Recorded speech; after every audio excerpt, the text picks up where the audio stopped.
একবার ডেকে দাও না। দাঁড়িয়ে বলে এই ভিখারি কেমন কথা দেখো, আমাদের রাজার নাকি বন্ধু। ভগবান কৃষ্ণ থাকতে পারছে না, সব সইতে পারে, ভক্তের নয়নের জল নিতে পারছে না। ভগবান এসে দেখছে সুদামা ভক্ত দরজায় দাঁড়িয়ে। বন্ধু তাড়াতাড়ি গিয়ে বন্ধুকে আলিঙ্গন দিয়ে ঘরে নিয়ে গিয়ে স্বর্ণ সিংহাসনে বসিয়ে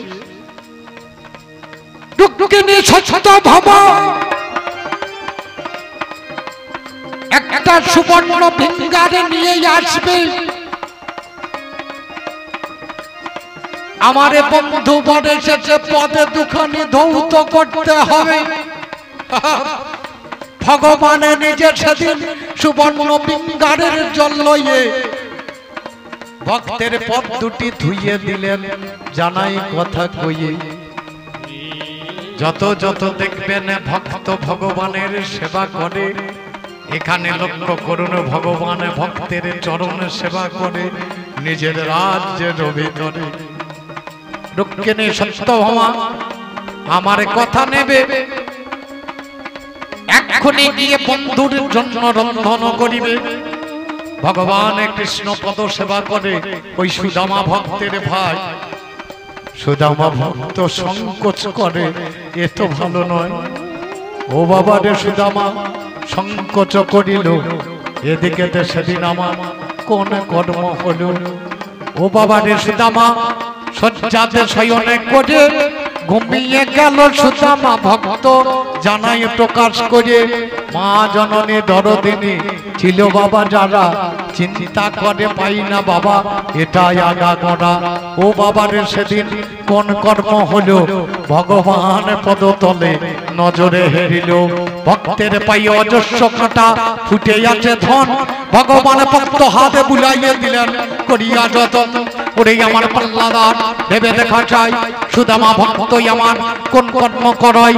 ঘুম থেকে জাগ্রত হয়ে বন্ধুর কাছে কয়, বন্ধু কই আর থাকবো না, আমায় ফিরে যাওয়া যায়। বন্ধু আমার বাড়িতে এলে তুমি জানো না আমি নাড়ু খেতে ভালোবাসি, আমার জন্য কেন আনলেন না? আমি পেলে হতাম বড় খুশি।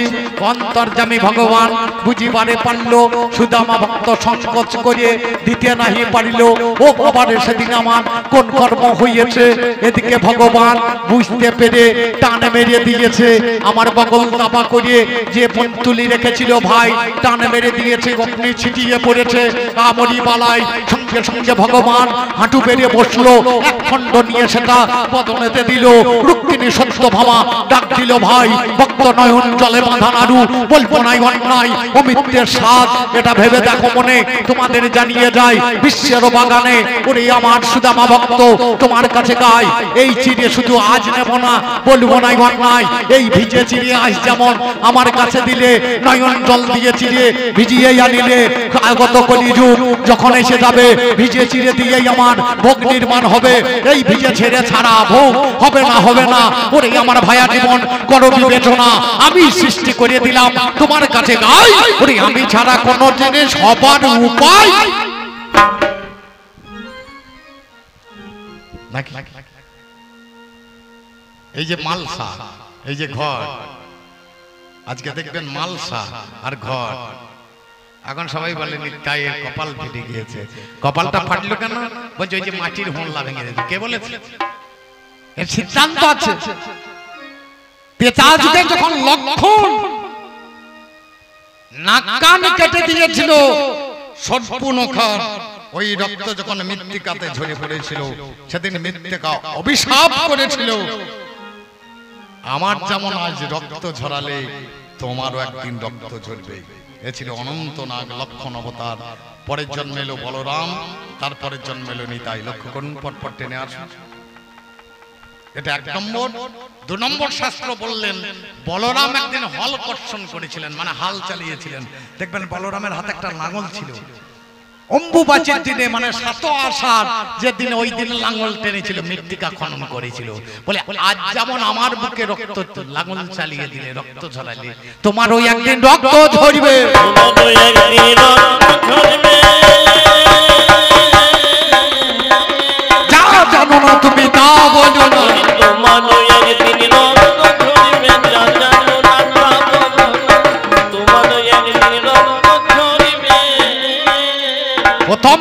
জিজ্ঞাসা করেছিলাম বলো এই মদের আবগারি কোথায়? কি উত্তর পেলেন? হ্যাঁ, কলিতে সৃষ্টি নয়, এ মদ ওরা পাবে। ওরে মদে কি মধু ভরা রয়, মদ্যপানে সদ্য লোকের কাটে ভব ভয়।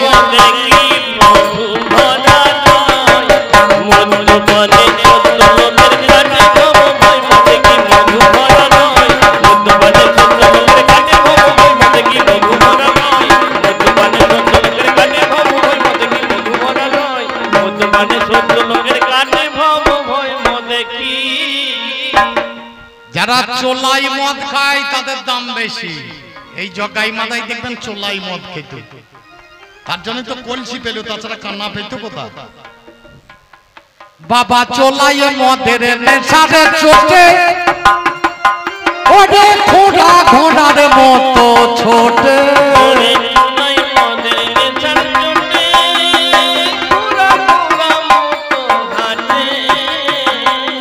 আবার অন্ধ লোকের নয়ন ফোটে। এই মদ যদি খায়, যদি সে অন্ধ হয়, সে আবার দেখতে পায়। ওটা অন্ধ লোকের নয়ন ফোটে, বাবা বোবাই কথা কয়।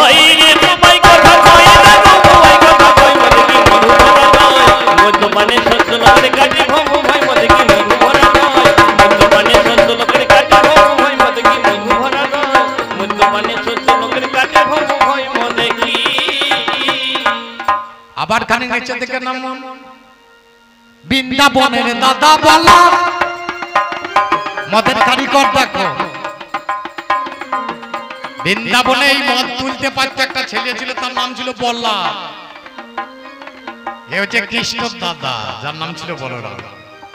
বৃন্দাবনে দাদা গলা, যার ছিল তিনটে মদের গোলা। বৃন্দাবনের দাদা বলা, আবার কদম গাছে থাকতো তোলা। আম গাছে নয়, জাম গাছে নয়, কদম গাছে তোলা থাকতো। কদমের গাছে তোলা থাকতো। কদমের গাছে মানে 21,600 দমের গাছে নাভি থেকে নিচের দিকে এক হাড়ি, নাভি থেকে কণ্ঠ এক হাড়ি, আর কণ্ঠ থেকে সহস্রার এক হাড়ি। তিনটে হাড়ি যারা মদ হবে না, প্রথম হাড়িতে থাকবে গুড় বাকড় জল ভরা। তারপরে যে হাড়ি তার এ মাথা ফুটো ও মাথা ফুটো, মাঝখানে একটা নল গোঁজা থাকে। তারপরে যে হাড়ি তাতে শুধু জল ভরা থাকে, অন্য মাল থাকে না, একটা ভোগ্য চাপা থাকে। যখন মাল ফুটতে লাগে তখন ভোগ্যটা যেমন নড়াবে টুপ টুপ করে পড়বে, বলে ফাঁস কাটি জ্বালায়। এ আমি ভালো জানি, আমি বীরভূমের লোক না, আমার দেশের সাঁওতাল বেশি। ওরে কদম গাছে থাকতো তোলা, কাদম্বিনী কয়। হইরে কদম্বিনী কয়, কদম্বিনী কয়, বর্তমানে সত্য লোকের কাটে ভব ভয়, মতি কি মধু ভরা নয়। বর্তমানে সত্য লোকের কাটে ভব ভয়, মতি কি মধু ভরা নয়। বর্তমানে সত্য লোকের কাটে ভব ভয়, মতে কি। আরে তুই খাবি কেন? শুধু জগা মাদাই খাবে কেন? এ মদ আসে একটা নলে আসে না, তিনটে নলে আসে। তিনটে নলে যে ইরা বেঙ্গলা শোষণ মা, তিনটে নলেই মদ আসে। মদেই আসে তিনটি নলে, আমার 64 মাহান্ত খেলে। ওরে মদই আসে তিনটি নলে, 64 মাহান্ত খেলে। আবার খেপারাম কয় একটু পেলে, আমার খেপারাম কয় একটু পেলে, যে তো ভব ভয়, আমার যে তো ভব ভয়, ভাই রে যে তো ভব ভয়, দেখি মধু ভরা নয়। বর্তমানে সত্য লোকের কাটে ভব ভয়, দেখি মধু ভরা নয়। বর্তমানে সত্য লোকের কাটে ভব ভয়, দেখি মধু ভরা নয়। বর্তমানে সত্য লোকের কাটে ভব ভয়, দেখি। আমাদের ওখানে এক ভদ্রলোক ছেলেকে পড়াশোনা করিয়ে বাবা মুনিশ খাটে, আর ছেলেকে চাকরি করিয়ে দিয়েছে, দিয়ে শিউরিতে চাকরি করে। আমি ভদ্রলোককে খুব ভালোবাসি। লোকপাড়ার মোড়ে বসে আছি, একদিন চলে আসছে, বলে রসরাজ বসলে, বলে আসুন কাকা একটু চা খেয়ে যান। কোথায় যাবেন? বলে ছেলের বাড়ি যাবো। বলে যান। চা খাওয়া দাওয়া করে গাড়ি চাপিয়ে দিলাম, চলে গিয়েছে। পরদিন সকালে আমি বসে আছি, আবার চলে আসছে। বলে কাকা চা খেয়ে যান। বলে রসরাজ আমার ছেলে ইংরেজিতে কথা বলেছে জানো। বলে কি বললো? বলে ওর বন্ধুরা এলো, বলে এটাকে, বলে আমার বাড়ির ওল সার্ভেন্ট। বাবা তো লেখাপড়া জানো না। বলে কাকা ভালো কথা বলেছে, একটু চা খান, দে বাড়ি। তাহলে মুনিশ কেটে লেখাপড়া শিখে তোদের যা লেখাপড়া, এই জন্য বলেছিলাম তোদের শিক্ষাটা কোথায়।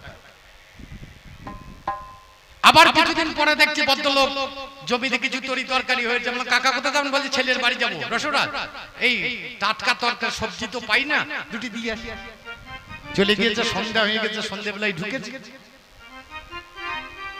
সন্ধ্যেবেলায় ঢুকে কাজ আরম্ভ হয়ে গেছে, খাওয়া দাওয়া বলে বাবা এসেছে তো দিনের ভাতই হবে। বলে হ্যাঁ রে মা, গোটা জীবন তো পান্তা ভাত খেয়েই গেল, মাল খেয়ে ঢুকে পড়েছে। এদিকে খানিক পরে বইয়ের ভাই চলে এসে,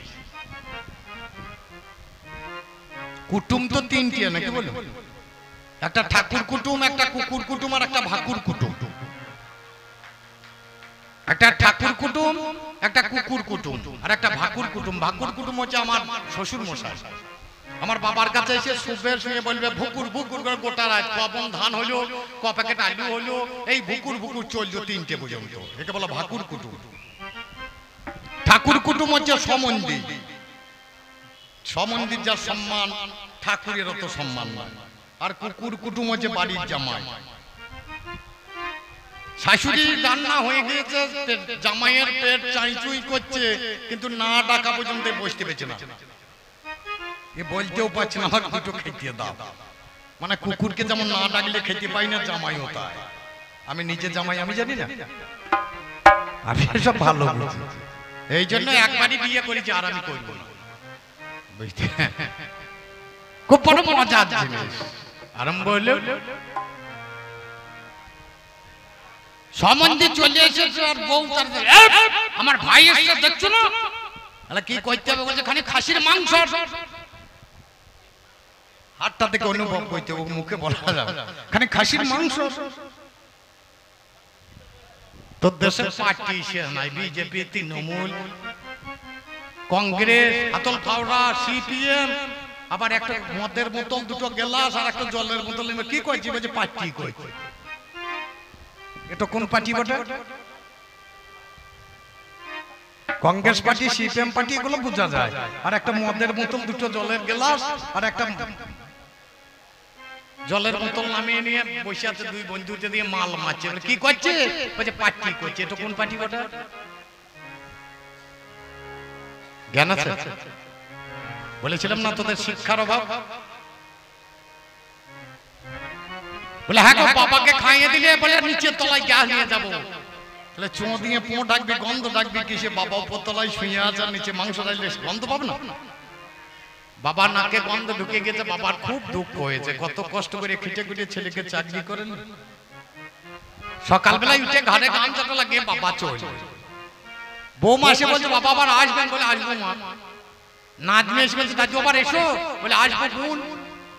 নাচতে এসে বলছে দাদু আবার এসো, বলে আসবো ভাই। বেটটা মাথা নামিয়ে দরজায় বেরিয়ে দিতে বলছে বাবা আবার এসো, বলে আসবো, তবে তোর বাবা হয়ে আর কোনোদিন আসবে না। যদি কোনোদিন তোর সম্বন্ধ হয়ে আসতে পারি, সেই দিন একবার চেষ্টা করে দেখবে। এই হচ্ছে জগতের শিক্ষা। বাবাকে উপরে রেখে সম্বন্ধীকে খাসির মাংস খাও না, এই শিক্ষা। এই শিক্ষার মুখে লাঠি মারি, শিক্ষার মুখে লাঠি মারি। ওরে রামচন্দ্রের বাবা বাবা দশরথে ছিল, তার কবে কোন যুগে মাকে কথা দিয়ে দিল, দুটো বরে নেবই আমি জানাই তোমার কাছে। বাবা সত্য কথা বলেছিল, কথা নয় কমেছে। দশরথের রামকে কোনো কথা তো বলে না, বিমাতা কইকেই করুন বিবেচনা। রাজা মশাই দুটি বর আমায় দিতে হবে, 14 বছরের জন্য রাম বনবাসে যাবে।